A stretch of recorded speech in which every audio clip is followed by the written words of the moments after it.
শায়েখ আব্দুর রাজ্জাক বিন ইউসুফ হাফিজাহুল্লাহ তেনার জীবনী দেখেন। তার মা ছিলেন অনেক ইবাদত গুজার একজন মা।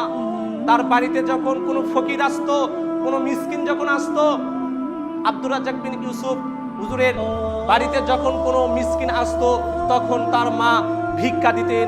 ভিক্ষা দেওয়ার পর বলতেন যে আমার বাবার জন্য একটু দোয়া করিও, আমার বাবা ভারত বাংলায় পড়াশোনা করে, আমার বাবার জন্য একটু দোয়া করিও।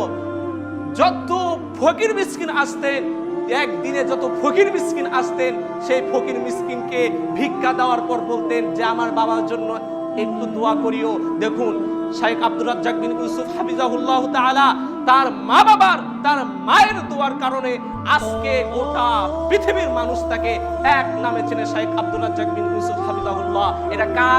এটা কার জন্য হয়েছে? শুধু মায়ের দোয়ার জন্য হয়েছে, শুধু মা বাবার দোয়ার জন্য হয়েছে।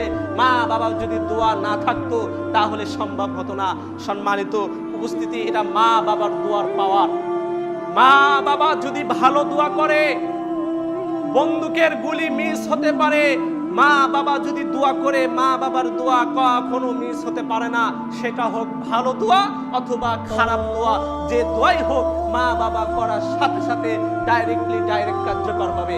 সম্মানিত উপস্থিতি, আসুন আমরা আমাদের মা বাবা যেন খেদমত করতে পারি।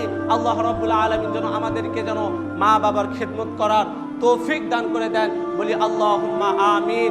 সম্মানিত উপস্থিতি, আল্লাহ রাব্বুল আলামিন কুরআনুল কারীমের মধ্যে আরো জানিয়েছেন যে ইম্মা ইয়াবলুগান্না ইনদাকাল কিবরা আহাদুহুমা, তোমরা তোমাদের মা বাবা যখন বেঁচে থাকবে তখন তোমাদের মা বাবার খেদমত করো। এখানে যখন তোমাদের মা বাবা বৃদ্ধ হওয়ার পরে তোমরা তোমাদের মা বাবার খেদমত করো, তাহলে বৃদ্ধ হওয়ার আগে খেদমত করার কথা বলা হয়নি।